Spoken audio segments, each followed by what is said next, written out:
Hey everyone, and welcome to my presentation. Tonight, I'm going to present you about my paper. Um, it's about students' perspective on conservation of rainforest as Indonesia's environmental diplomacy. So, to start, I'm going to show you the table of contents.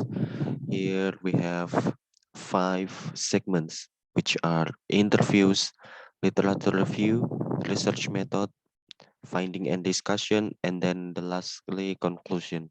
We start from the introduction. So as we can see, Indonesia is cited to have a vast amount of rainforest among other nations. It is said to have 18,000 more than that that are spread through all of Indonesian archipelago, and it makes like the world's third greatest. And that said, it is there are an idea that emerged to adopt the rainforest conservation as environmental diplomacy. As you can see, Indonesia has that potential, which is the world third largest rainforest. And in this paper, we are aimed to describe the benefit and the efficacy of the rainforest conservation as soft power diplomacy option, especially on the environmental diplomacy. So we're studying this because a few reasons, and one of which is that Indonesia is a middle power that needs soft power diplomacy to engage the other nations. And before we start to the studies, we're also contemplating that previous studies have an investigate rainforest conservation as soft power diplomacy, even though the soft power diplomacy has been repeatedly being discussed on largely on the academical sense. But as Indonesia that has so much rainforest, it is also interesting that we investigate it by ourselves. So we move to the literature review. Here I'm going to divide it on two segments, which are what is environmental diplomacy and what is rainforest. To start, environmental diplomacy, which is defined by Simon Borg in his book that is published on 1994, I'm sorry. It states that environmental diplomacy can be defined as the skill in handling environmental issues, which implications are international in scope. And so there is another definition that is environmental diplomacy are related to conflict resolution and maintaining peace by using environmental instrument. So here there is no clear, there is no exact definition of what is environmental diplomacy, but we know that it is a diplomacy that includes environmental issues to engage other nation into conflict resolution or maintaining peace, and so on and so forth. And the second will be rainforest. By Australian study, it defines rainforests as plant species that are adapted to regenerate in low light condition and are living under closed canopy. And so by this definition, we know that not every chunk of lands, which is consists of trees, of line of trees, which is heterogen or homogen, not all of them can be considered rainforest. A rainforest should be living in a closed canopy that there is no light can reach the ground, and so that is what we define as rainforest because by that closed canopy we can also imagine what kind of plants and animals that thrive under there, that has a less sunlight on there, how many fungus are there. So we know the definition of rainforest before we can move.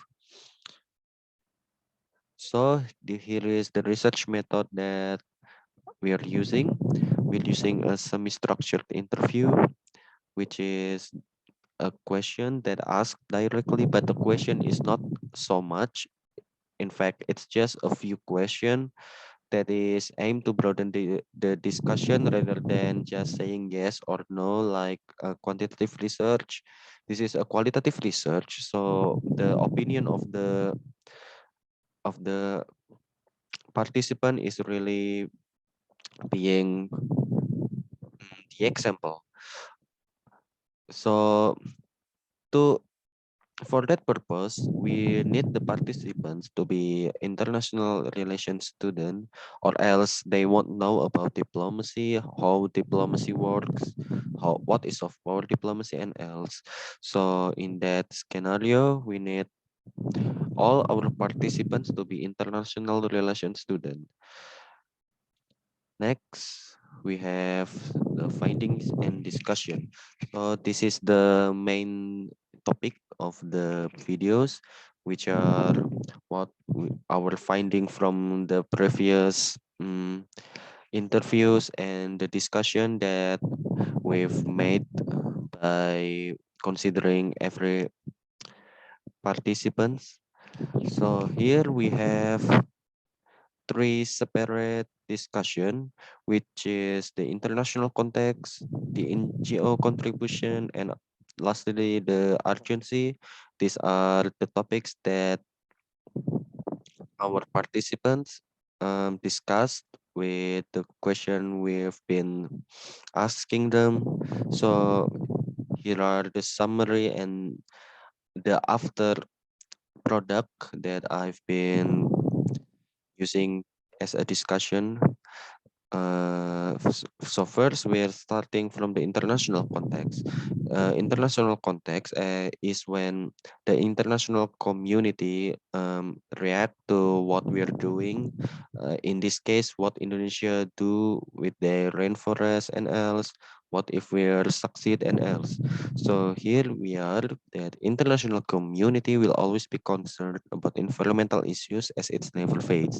As we know, there are so many environmental issues, which are the arson, or you can also say global warming. It never fades, because environmental issues, it's not just about forest and else, but one of them is the forest issues, and rainforest is one of them, because not every country has it, so it's pivotal for us to concern about this.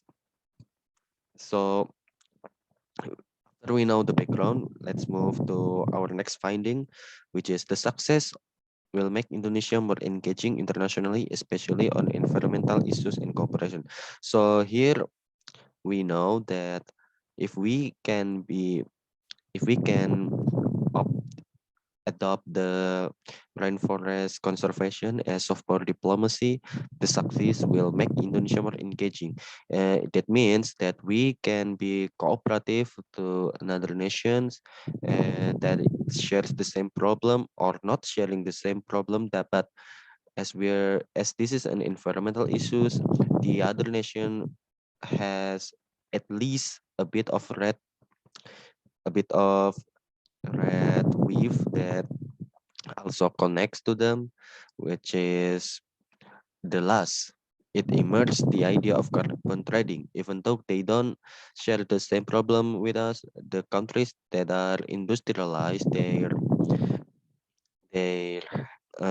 producing carbon that is being absorbed by the rainforest, and this is why it's called carbon trading, because the amount of what they pay to us, it should be indicating the carbon trading. I mean, if the industrialized country has produced so much waste like carbon that that other rainforest absorbs, they should pay more, because we can't treat anyone the same, because the rate of industrialization are unique to all countries. And the second is NGO contribution. We're considering the NGO contribution because they're the the more capable. I mean, they have an organization of people that are interested on environmental issues and else that are more well versed about environment and has more interest on them rather than the government, because the government has other issues as well. But the NGOs, they are separate. They they have their own function, like the NGOs that mm, move on the issues like on the sea or on the forest, like this one. But the NGOs, even though they're capable, the government are mandatory to fund the rainforest, as NGOs has their own goal. So the goal, for example, the NGO is to conserve the rainforest, while the government is to use it as a diplomacy. This is intertwined because the NGO funding is the result of the diplomacy itself. So this is why it's pivotal for the government to fund rainforest also, not just the NGO, even though it's intertwined and a bit contradict, but it's not really that contradict. And lastly, it's the urgency. So even though it's pivotal, the rainforest is not as beneficial or popular as cultural diplomacy like Hallyu or all that Japanese shows. But the idea to conserve the nature is never bad because because the issues are never fades. So next, we are into the conclusion that rainforest conservation is pivotal to Indonesia's environmental diplomacy. However, the idea is not as popular as cultural diplomacy as the alternative soft power diplomacy. Nevertheless, it's still beneficial to adopt the idea, or else a potential is being wasted. So yes, we can see that um, Indonesia once again is a middle power that needs soft power diplomacy to achieve their goal.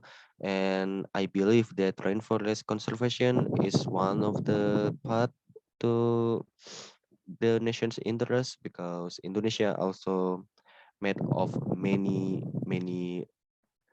um, vast forest. It's not yet to be fully industrialized, so we have to pick the right momentum because before it's too late. And even though the idea is not as popular as cultural diplomacy, what I'm going to say here is we're living on this moment that we can be capitalizing upon. So it's so beneficial on this moment before Indonesia become fully industrialized. So the rainforest, we don't know about the future because the environmental issues will never fade. We don't know if we how much we can, how long we can um, having this idea just being on nowhere without realizing it, and we miss the benefit over time if we don't use it correctly. So here there is all we have to say in the conclusion. So that's all. Thank you for listening to me, and I hope this presentation and this paper can be useful to anyone who needs it, especially me. And yes, that's all. Thank you for listening. Have a good day.